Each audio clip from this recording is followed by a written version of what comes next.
Let's go. We're going to continue with some trig integrals. This is 7.2.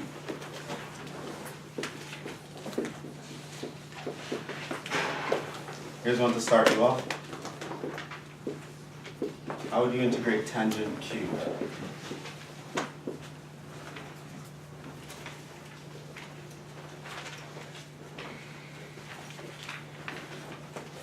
Ideas?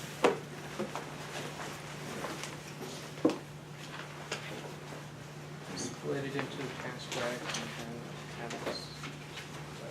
Split it into tan squared x and tan x.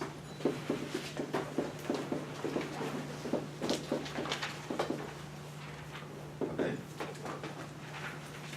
Yeah? Tan squared x is 1 minus secant squared x. Secant squared minus 1. Yeah, that's what I meant. And then u is tan x. And du would be secant squared x, and it would be u minus 1. But you don't really have secant squared x dx. You have secant squared minus 1 dx.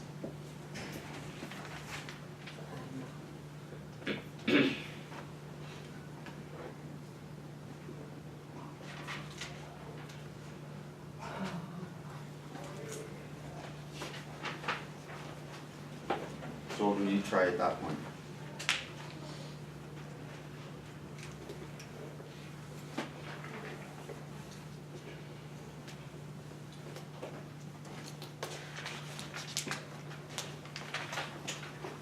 So Yeah. we can't distribute it to make secant squared x. Not much to do here. Let's just think of expanding those parentheses and see if we can get away with anything. Can we do that?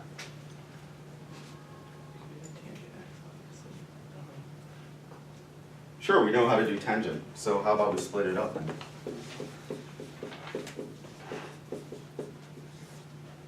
Dx.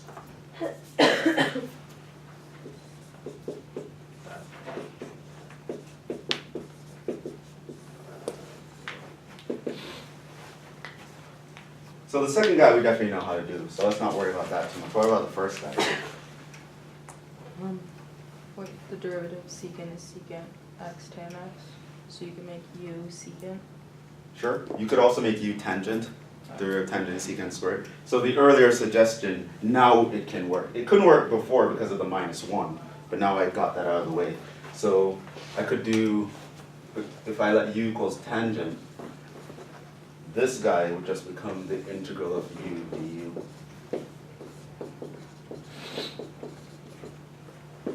So that's just going to be u squared over 2. We know that what the integral of tangent is, so this is going to be tan squared x over 2 minus ln of secant.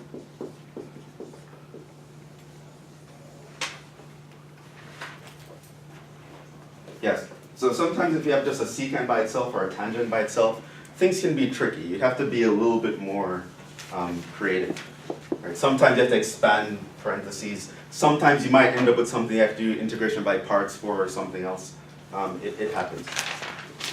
Sines and cosines don't get that tricky, but secants, tangents, and the other guys, they can get tricky.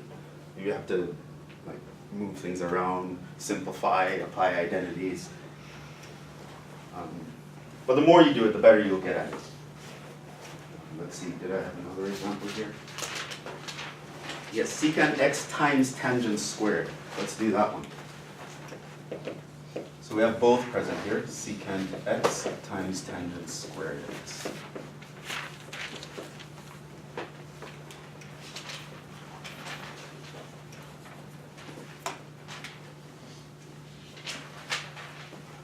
Ideas for that one?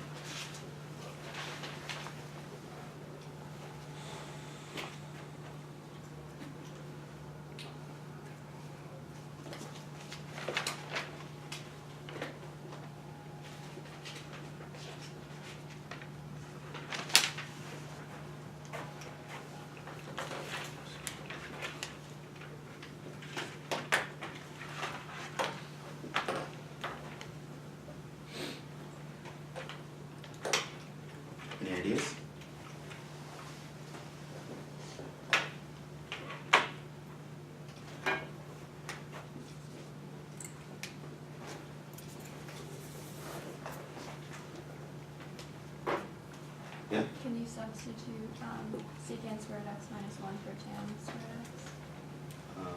Okay, let's see where we get with that. So I want to write secant squared minus 1.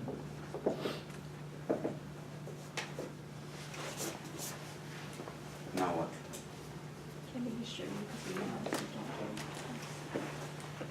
Distribute, so that's secant cubed minus secant.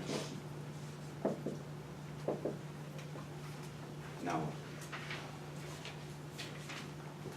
Well, we can split these up.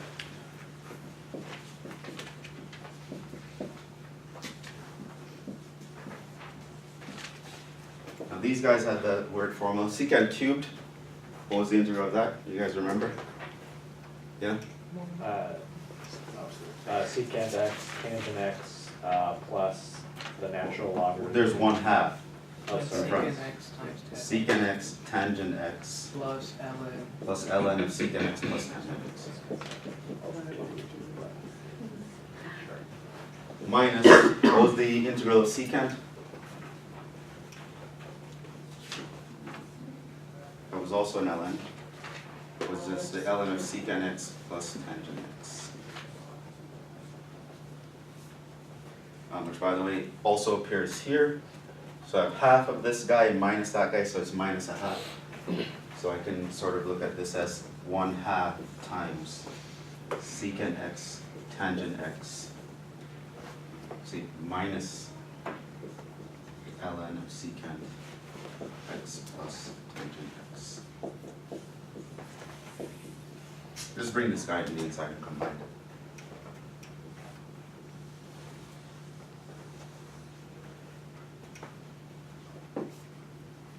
If it's not, if that part's not multiplied by 1/2, how can you bring it in? I brought it in as a 2.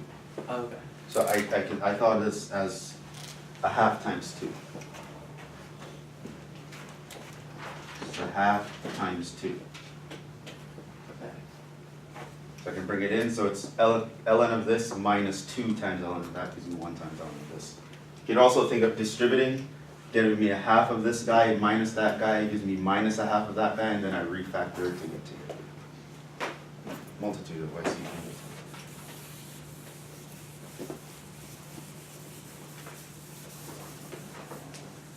Yeah, so sines and cosines, fairly easy to deal with in all the kind of cases that can pop up. Secants and tangents can get a little bit tricky, you have to be a little bit creative here. Cosecants and cotangents are similar, dealing with things like cosecant to the mx, cotangent to the nx. Is very similar to.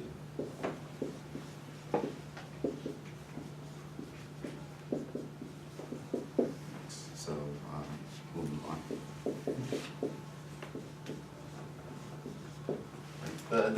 These guys actually even behave very similar. To figure out the integral of cosecant, you multiply by this word thing again. To figure out integral of cosecant cubed, it's again going to be a long process of integration by parts, like what we did with secant cubed. And so they're very similar. For the most part, I won't test you too much on this, because in principle, if you can deal with secants and tangents, you can also deal with cosecants and cotangents. So I'm not going to stress that too much. So just make a note of that. You might need to do with these guys on your homework, but we're not really going to focus on them ourselves. Let's see, where do we go next?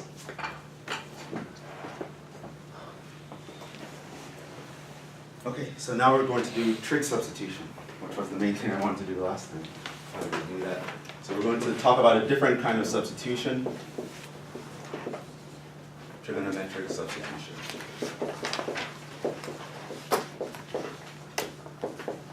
Kind of like substitution, but worse. It's useful in a lot of cases, but it's kind of rough to apply. So you should know it definitely, but of course try to avoid it if possible, is my recommendation. So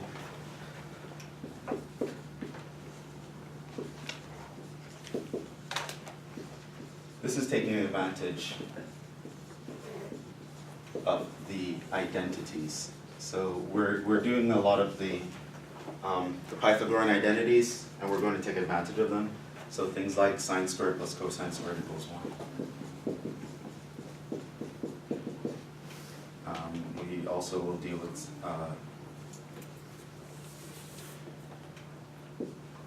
1 plus tangent squared equals secant squared.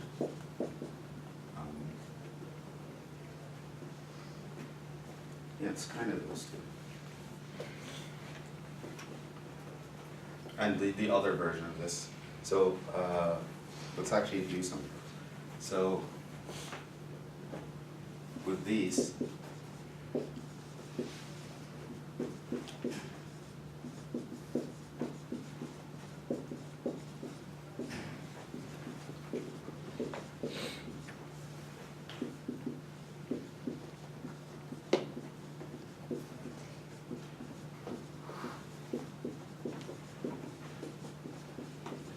we're going to take advantage of things that look like these. Essentially, we're going to think of these trig functions as single letters.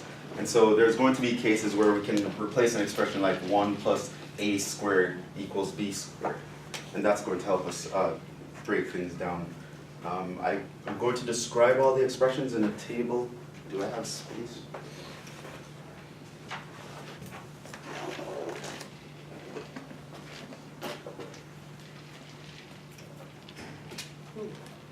Let me know when you finish copying. Everyone copied? Okay.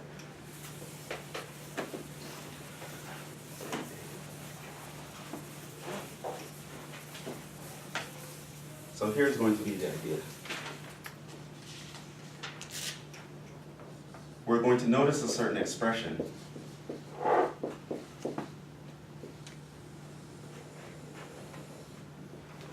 And we're going to do a certain substitution based on that expression. Inspired by the trig identities. Substitution.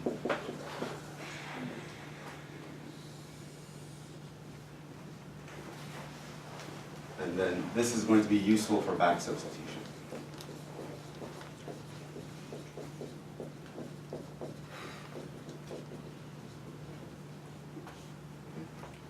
Because whenever you do a substitution and you change the variable, at the end of the day, you usually have to change it back.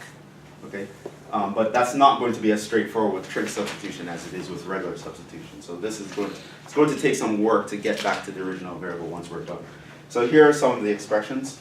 So if we see an expression that looks like x squared minus a squared. Okay. How we want to think of this in the background is we want to think of this like the x is representing something like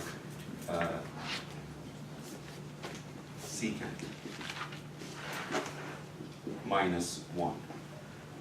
Right? So in the background we're seeing secant. So it's kind of like I have a secant squared minus a squared, right? Which I can compress that into a tangent, right? So that's useful for us. So whenever I see an expression like that, I can apply this substitution. Change my x into a secant. So I can substitute x is equal to a secant theta. So I can make that substitution. So now it's like if I have an expression like this, I can introduce a trig function to take advantage of a trig identity that allows me to collapse two terms into one. So I can make that substitution. Now, also in the background, notice that this would mean x over a is equal to secant. And we also know that secant by SOHCAHTOA is just basically 1 over cosine. So that's going to be the hypotenuse over the adjacent. And that's going to help us change things back. So over here, what we're going to use is the idea of the right triangle.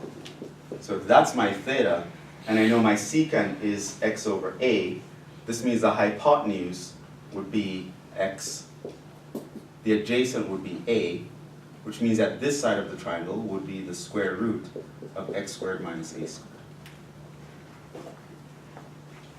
And using that triangle, I can convert from thetas or any trig functions back to x functions. by using the side lengths of the triangle. That's one form of a trig substitution, the secant substitution. Use it whenever you see an expression like x squared minus a squared. Yeah, Where A is like any constant? a is a constant, Okay. a non-zero constant, of course. I'll put that as a note down here. A not equals 0 is a constant. So it's whether you have this expression or you can first do a regular substitution to get to that expression. You can then apply another level of substitution. Okay. So there's another kind of expression. We can do the opposite.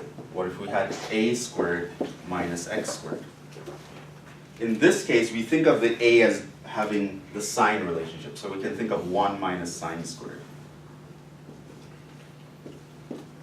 Right? That would collapse into a cosine squared. But we can just multiply by a, and that still collapses into a squared cosine squared.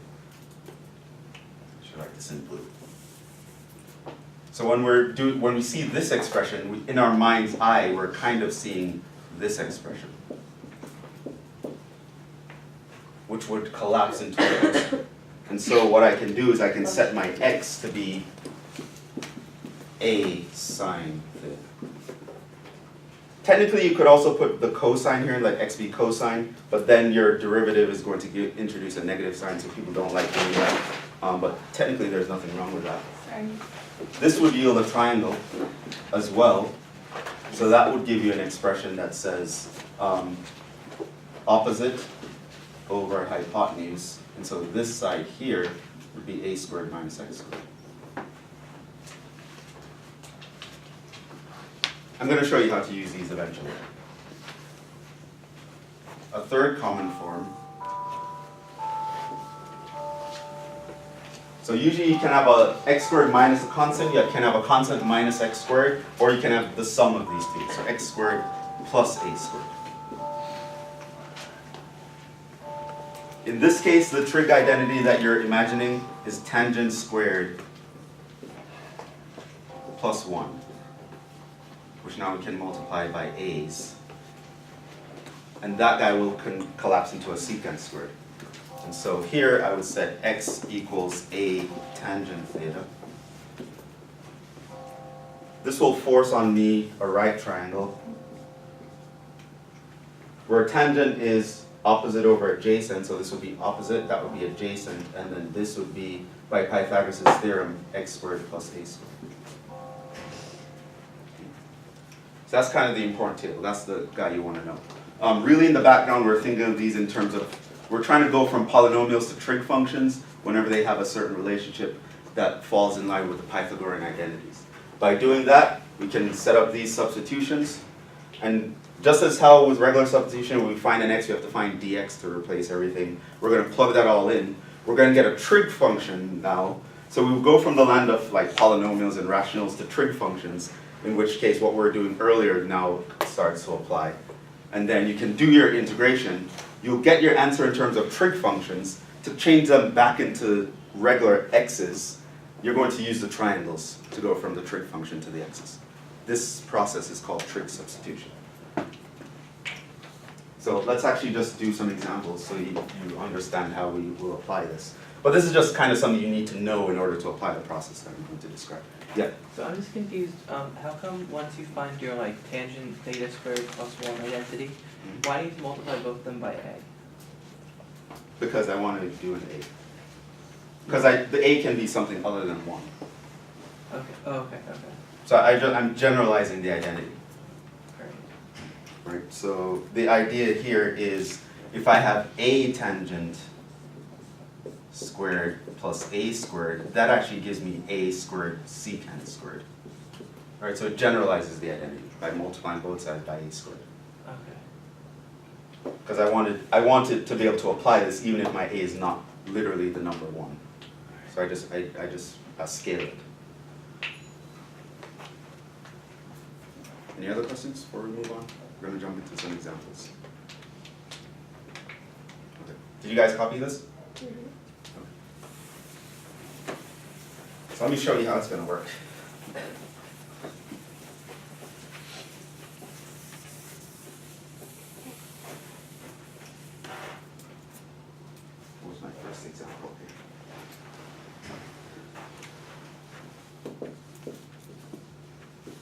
x squared divided by the radical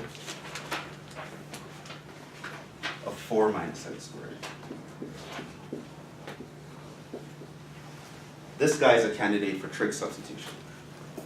Notice that here, this expression here, looks like 2 squared minus x squared.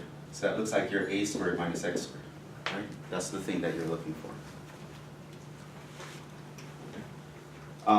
You can also notice that if the top were a constant, we would be able to invoke other laws that we've looked at, because we know how to integrate like 1 over 1 minus x squared, right? We actually know that one. What is that? Do you guys remember? That goes to sine inverse, right? But if you put an x on top, it kills that dream, right? So now, so that's not going to work. So with that x squared on top, it makes things a little bit more complicated. So one way you can get around it is to actually do a trig substitution by noticing that kind of expression, a constant minus x squared. Okay? So we're going to actually do that substitution. Whenever we had a constant minus x squared, what was our substitution? We set our x, we think of this as 1 minus sine squared, and then we multiply both sides by 4. So this becomes 2 cosine theta is going to be our substitution. Or 2 sine theta. It can work with cosine theta, but it's standard to use sine. So that's going to be our substitution. Now, as always, we will need to find the differential to replace that when we're doing the substitution. So I'm going to differentiate both sides of this equation. This would mean that my dx is equal to 2 cosine theta d theta. One reason why people like using sine instead of cosine in this rule is to avoid the negative sign that will appear here. But if you don't mind that, you could actually do a cosine as well. It would work out using the same identity. And so now what happens is, you're now going to go back to this original integral, and you're going to swap everything out, just like a regular substitution. So what is our x squared? My x is 2 sine theta, so I'm going to work through this one kind of slow because it's the first example. So I'm just going to show you very slowly that I'm plugging everything in. Here's 4 minus, my x is replaced by 2 sine theta. And my dx is replaced by this.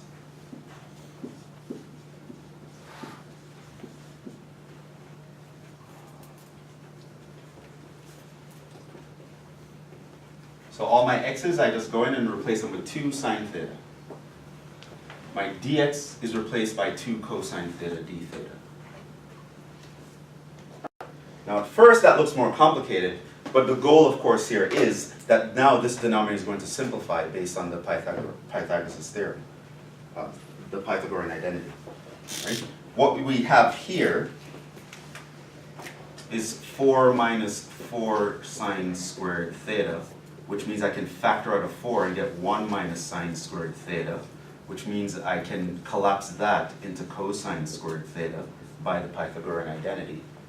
So here I just have the radical of this, which is the radical of that, which is the radical of that, which now just becomes 2 cosine theta. Right? So this integral now becomes the integral of that 4 sine squared theta, that's the top, divided by this guy, based on our trig identity, simplified to 2 cosine theta. So that denominator is now 2 cosine theta. And I multiply it by 2 cosine theta. This would, of course, cancel that. And so now my integral just becomes this guy.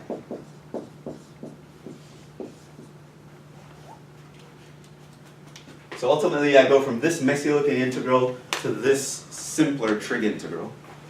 Simpler in the sense that I know how to deal with it, as opposed to I didn't know how to deal with this one. So how do we deal with sine squared? How do you integrate sine squared?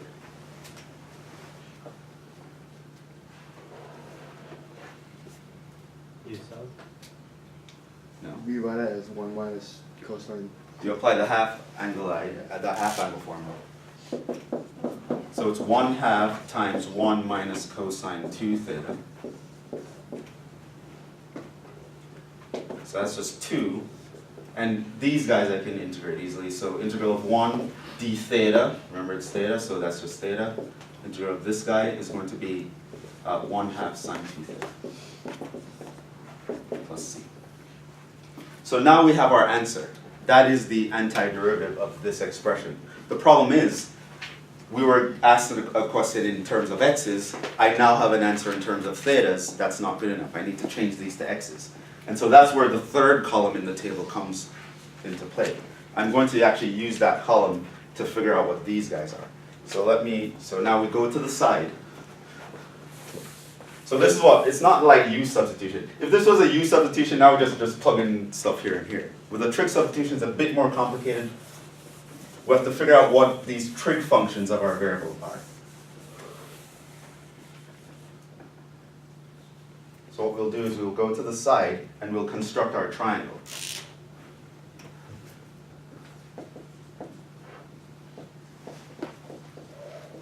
We know that our x was 2 sine theta.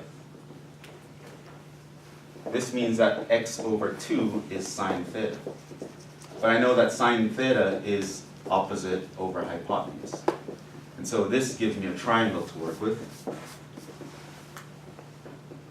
This is opposite, that's hypotenuse, which means this guy is going to be my 4 minus x squared. So now there are a bunch of things I can derive from this fact. First of all, x over 2 equals sine theta would imply that theta itself is just sine inverse of x over 2. Secondly, I know that my sine theta is x over 2. That's going to be an important relationship. From this I can also derive what is cosine theta. What is cosine theta going to be?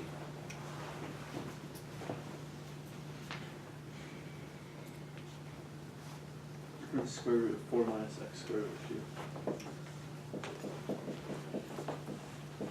2. Right? Cosine is adjacent over hypotenuse. So my cosine theta is going to be that. So I can use my triangle and I can figure out what all the trig functions are based on that triangle. And now what I'm going to do is I'm just going to go back here and plug all those guys in. First of all, I should remember that sine 2 theta is actually sine 2 sine theta cosine theta. That's why I decided to find sine and cosine, because I want to plug them in here. So this guy really becomes 2 times theta minus sine theta cosine theta, which is 2 times, my theta is sine inverse.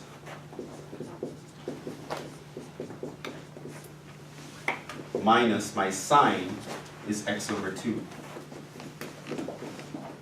Times my cosine is this guy.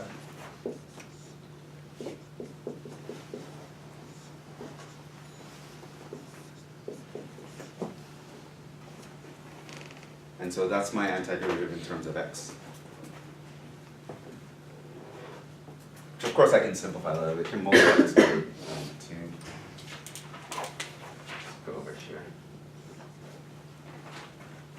So the answer would be 2 sine inverse of x over 2 minus x over 2 times the radical of 4 minus x squared plus c.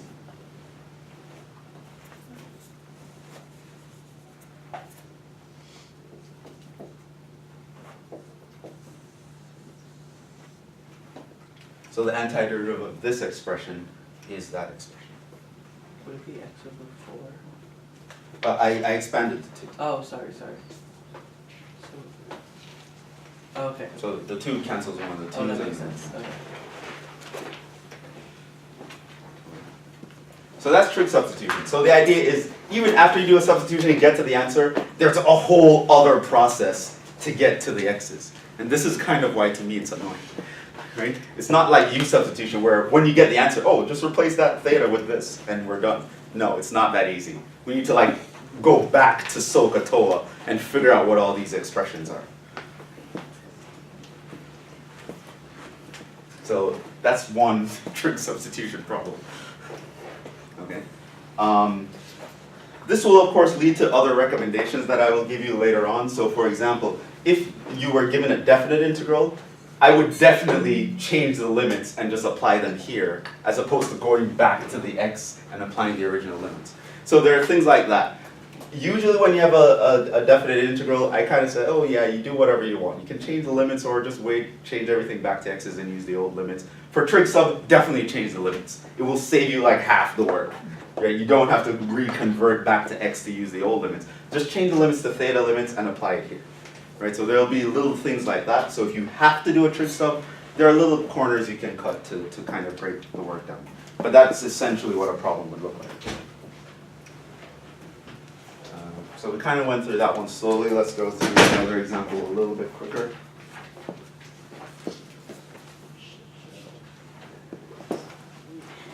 Let's look at this one.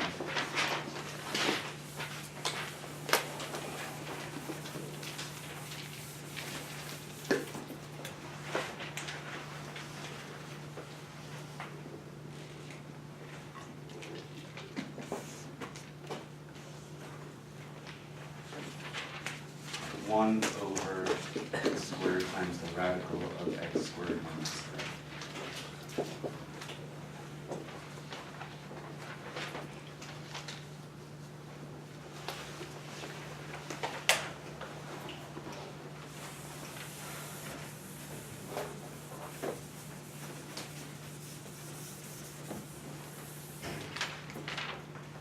So you look at that, you realize you don't really have a general formula that looks like that.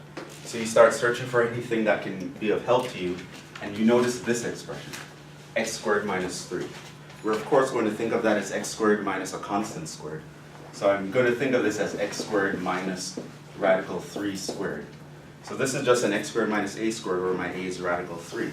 And since it's x squared minus a squared, that suggests to me that a secant substitution is what I would do.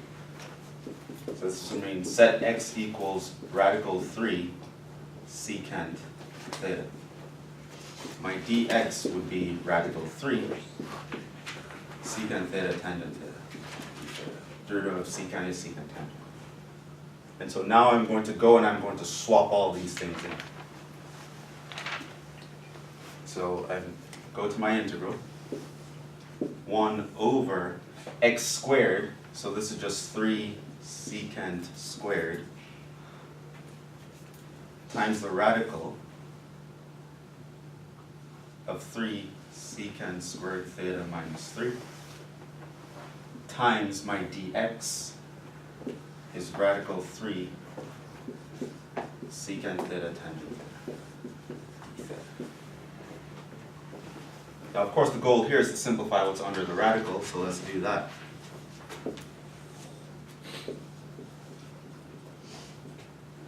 So this is just, if I factor out a common 3, that just becomes secant squared minus 1, which is tangent squared. So this radical simplifies to radical 3 tangent theta.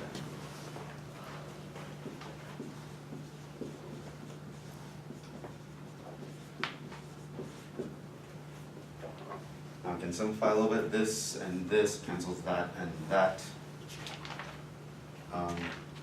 Secant would cancel one of these secants. And so this just becomes 1/3 times the integral of 1 over secant.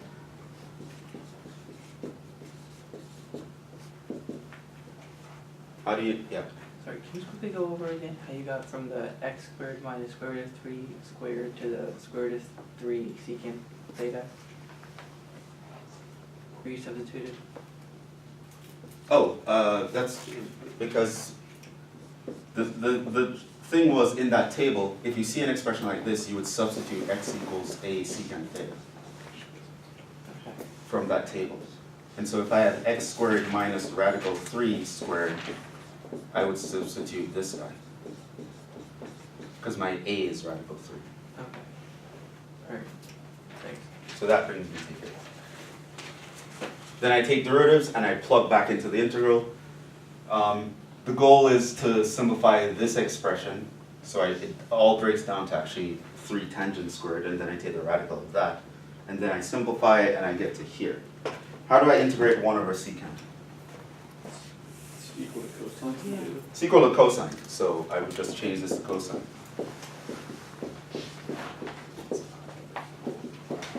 Integral of cosine, Sine. sine. So this all comes down to 1/3 sine theta. Not the answer. Now we have to go develop that triangle. So here we know that our secant theta, let me write this in blue because it's really just scratch work. We know that secant theta is equal to x over radical 3. This means we get a right triangle. Secant we know is hypotenuse over adjacent, so that's hypotenuse over adjacent. And so this would be the radical of the hypotenuse squared minus the other side squared. And so to figure out the sine, now from the triangle I can figure out the sine. Sine theta is going to be opposite over hypotenuse.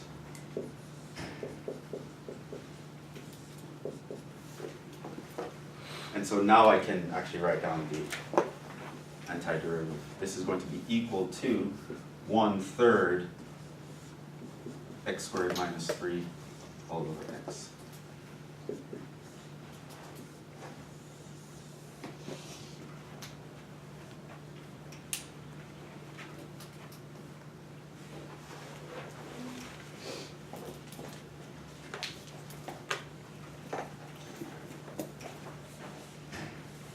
Okay, we'll have a couple minutes, so let's just do a really easy example, one that we actually already know the answer to, but let's reprove it using this guy.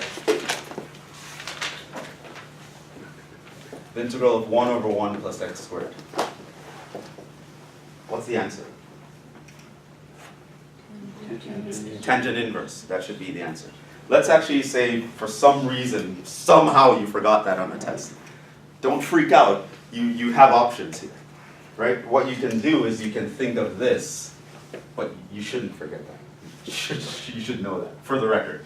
Think of this as 1 squared minus x squared, so your a is equal to 1. And so you could do a trig sub of x is equal to 1 tangent theta. That's secant. Yeah, no, tangent theta. Okay, and so now your dx, derivative of tangent is secant squared d theta. And so now I'm just going to go back and plug those in. So this would equal to 1 over 1 plus tangent squared theta times my dx secant squared theta d theta. But what is 1 plus tangent squared? It's just secant squared times secant squared. So this actually cancels and we just have the integral of 1 d theta, which is just theta. But what is theta? Well, I can just solve for it from here. Theta is tan inverse of x.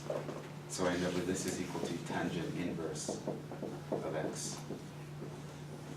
So kind of what we expected, right? This is just another way to get there.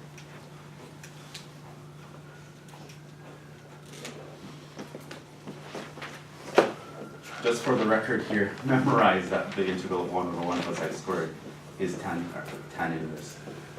I do not expect you to use a trig sub here. This is just an example to illustrate the method.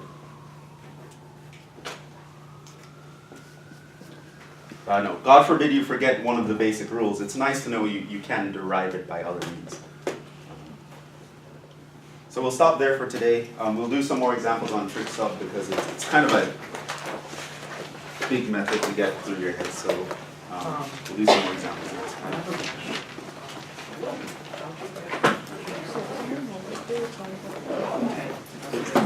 Oh, this is factor over 3. That's tangent squared. Oh, that's 7.